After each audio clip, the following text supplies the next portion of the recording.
Let's play a game. What do you get when you combine Ron Gilbert, Gary Winnick, Skywalker Ranch, text-based games, and the love and admiration for the cliches of Nightmare on Elm Street and Friday the 13th?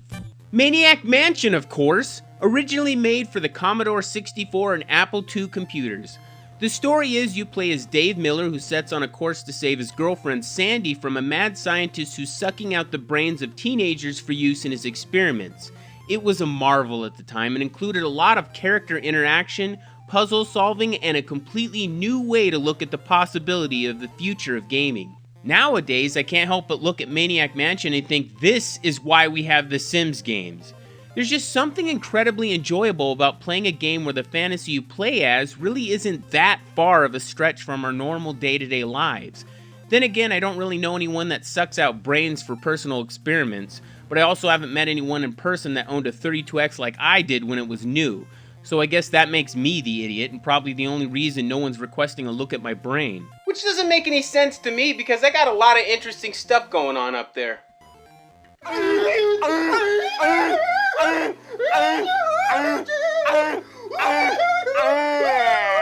Now, if you were like me, you probably didn't even know about the PC versions of Maniac Mansion.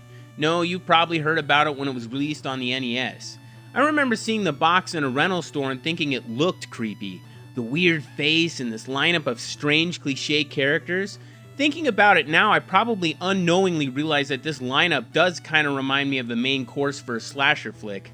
It's been about 23 years since I played this game, and unfortunately it's also one of those games I've never been able to beat. It always seemed like I'd get far and then I'd get stuck. It may be 23 years late, but it's finally time to make this right.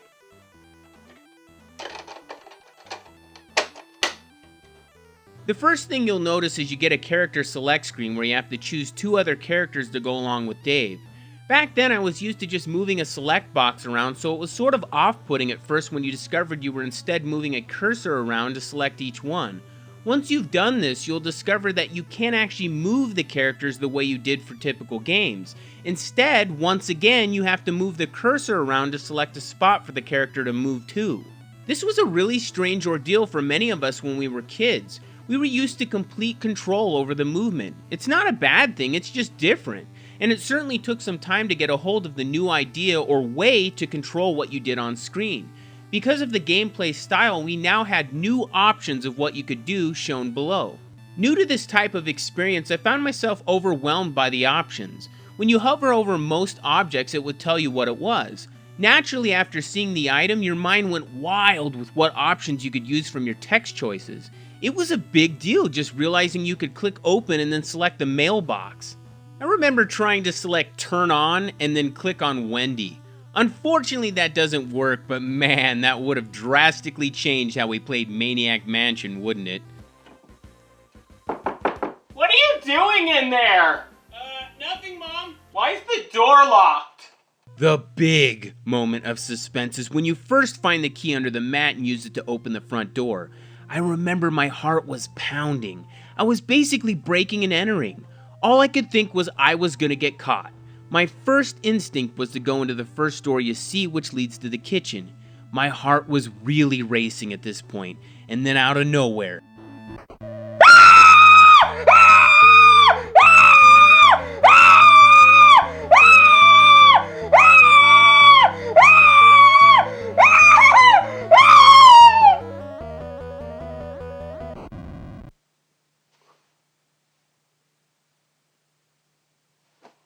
I was so hesitant about playing anymore. The suspense and fear as a kid was an uncomfortable feeling that I hadn't experienced yet in video games.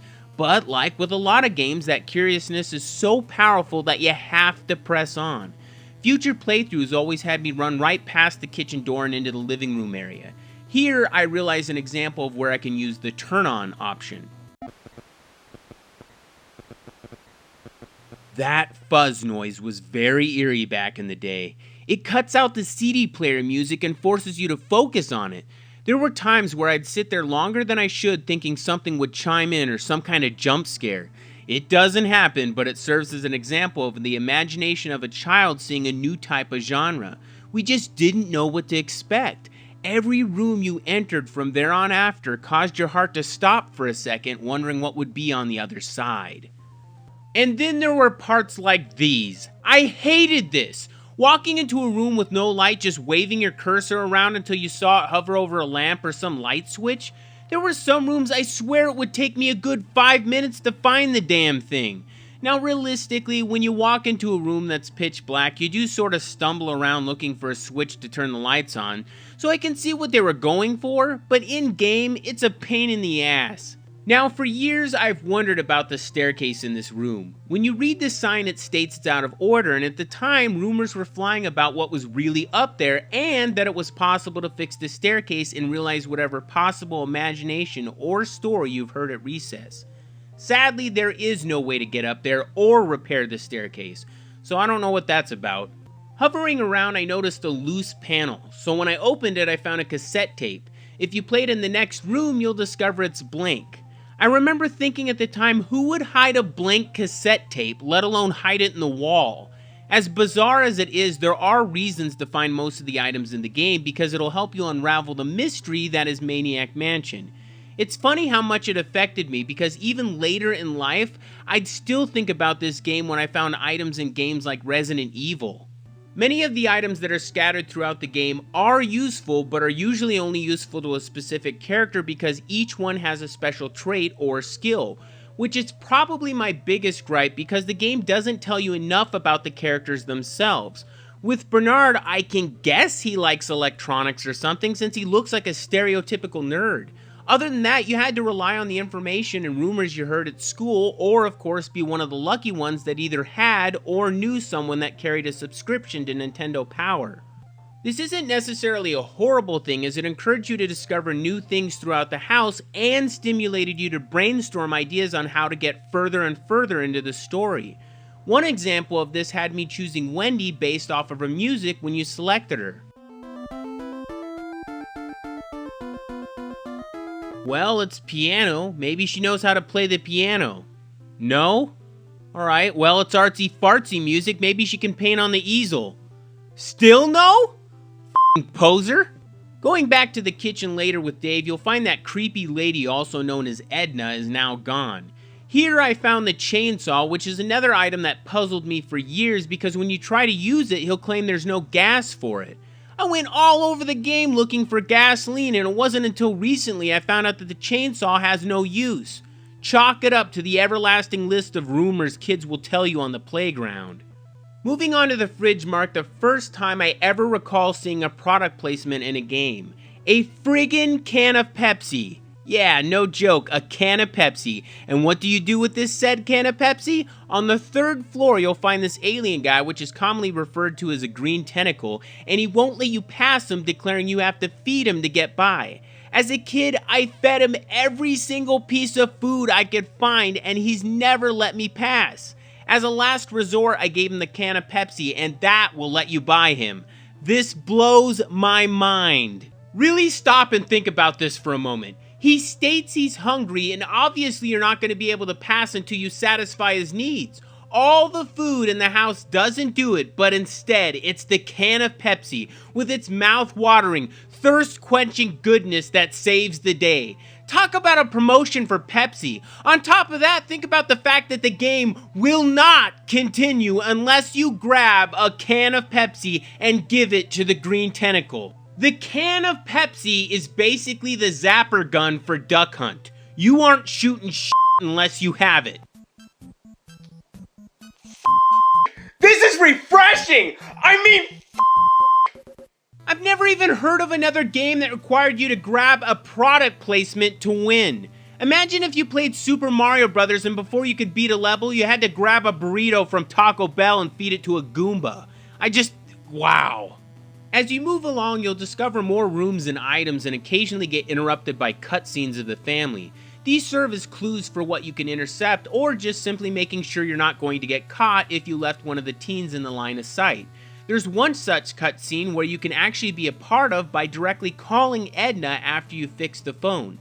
You do this by first finding Edna's phone number. This involved a room that gave me nightmares for years to come.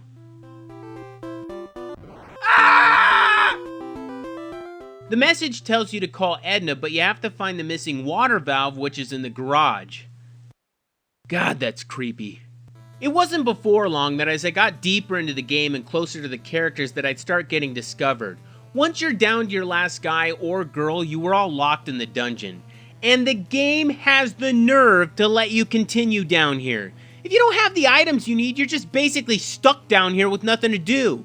And why is that here? In case the dad forgets where he works? So now we're gonna do things a little different because I'm tired of the everlasting mystery. I wanna see the end. So I got a stack of Nintendo Powers with me, and we're gonna beat this motherfucker. Cue the Bernard music! First, grab the key under the mat and use it to go inside. Immediately go to the kitchen as quick as you can and start clicking the opposite direction to run from Edna to go out the door. Once out the door, it'll trigger a glitch and she'll be gone. Grab the Pepsi and knock over the bottle of developer down the drain and walk up to the stairs of the 3rd floor like Dave has a broomstick up his ass. After giving it to the tentacle, leave the room and come back. Head to the 4th floor and go to the first door you see. Go up the ladder and take the yellow key. Have Michael ring the door so the sun will leave. Grab his hamster and behind that is a key card. And yes, I know it's strange that he's carrying around a hamster in his pants, but I don't question people's sexual preferences. Go into the next room in the hallway so you can exercise, which will allow you to open the grating outside. Leave Michael outside to intercept the package, which has the Sun's commando toy! Oh!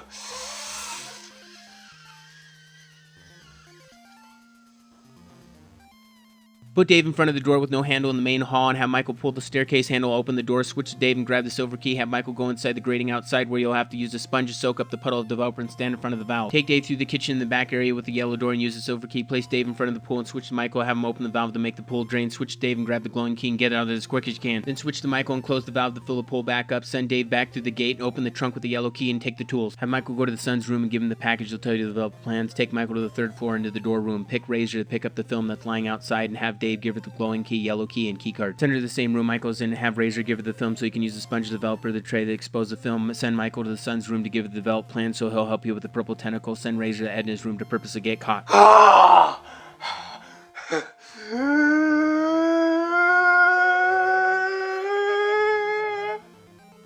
Use the glowing key on the locks and punch in 4 zeros on the keypad. The sun will intersect the purple tentacle for you. Go into the next room and... A Pepsi machine?